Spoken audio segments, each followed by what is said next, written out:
There's a moment right before Christmas where everything gets quiet, not on the outside, but on the inside. The rush is still happening, people are still out shopping, the oven is still on, the lists are still long, and plans are still shifting the way they always do this time of year.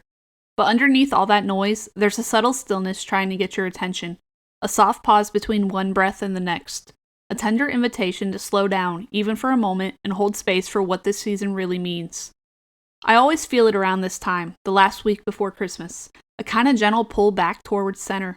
The world is loud, but your heart is whispering. The plans are big, but the moments that matter are small. And suddenly you realize, you don't remember the perfect holidays, you remember the quiet ones. The ones where you lit a candle on the counter while the kitchen hummed. The ones where you stepped into the shop for 5 minutes just to breathe.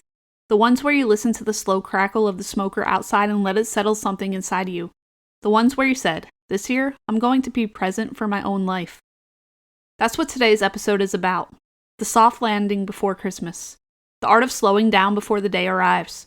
The gentle work of protecting your peace so you can actually feel the season instead of sprinting through it. And don't worry, the episode I teased earlier, the bottle you'll want to open in January, is still coming. We just shifted things around so it lands exactly where it belongs, right after Christmas, when we naturally start to breathe again. But first, let's hold space for this moment. Welcome back to the Maker's Table. This is the week where everything tries to pull you in 10 different directions. And if you're someone who builds, cooks, crafts, or hosts, the pressure can creep in quickly. Suddenly the season becomes about getting things done instead of savoring what's here. Finishing gifts, getting meals prepped, making the house look right, trying to make everyone happy. But the truth is, the heart of Christmas isn't in the doing, it's in the being. The being together, the being present, the being open to small joys and quiet magic. The being rooted in moments that don't ask for anything but your presence. So today we're talking about ways you can gently slow that pace. Ways you can create a buffer around your own peace so the holiday doesn't take more from you than it gives. Because the world doesn't slow down on its own, but you can slow your way through it, and that's a gift. If your workshop looks anything like mine this week, there's probably a project half done in a coating of sawdust that will be there until January. And you know what? That's okay. Because this is the week to let the shop breathe too. Not everything has to be finished before Christmas. Not every idea needs to be wrapped. Not every piece of wood needs to become a gift.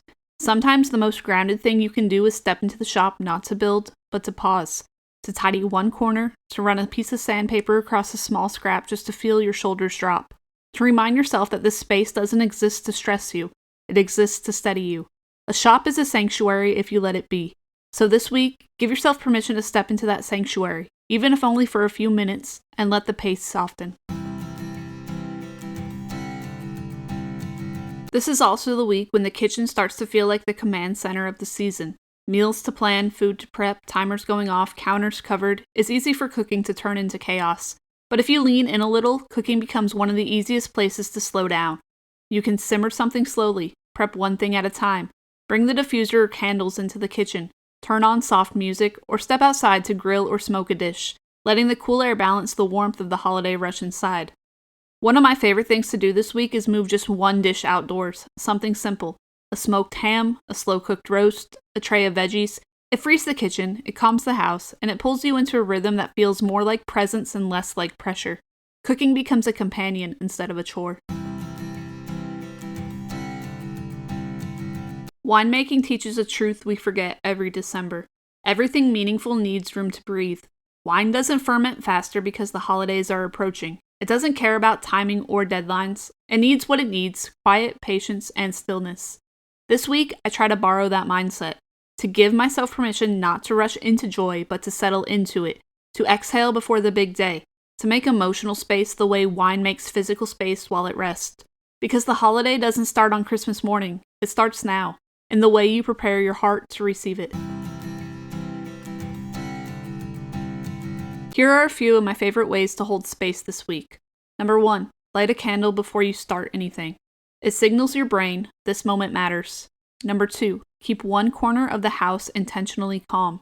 A chair, a lamp, a blanket, a book, a breath. Number 3, step outside once a day, even for 30 seconds. Feel the cooler air, feel your lungs expand, feel the world slow. Number 4, make one thing just for you.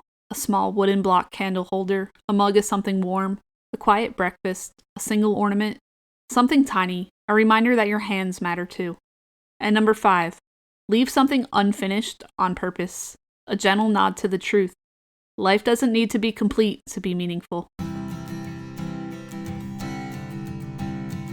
So as Christmas approaches, I hope you hold this week gently, not as a race to the finish line, not as a checklist, but as a slow approach to something beautiful. Next week, after the holiday dust settles, we'll gather again for the episode I mentioned earlier, the bottle you'll want to open in January. It's coming at exactly the right moment. But for now, breathe, slowly, fully, with your whole self. Light a candle, step outside, pause in the shop, smell the smoke. Let the season come to you. Crafted by hand, rooted in home, and held gently right here.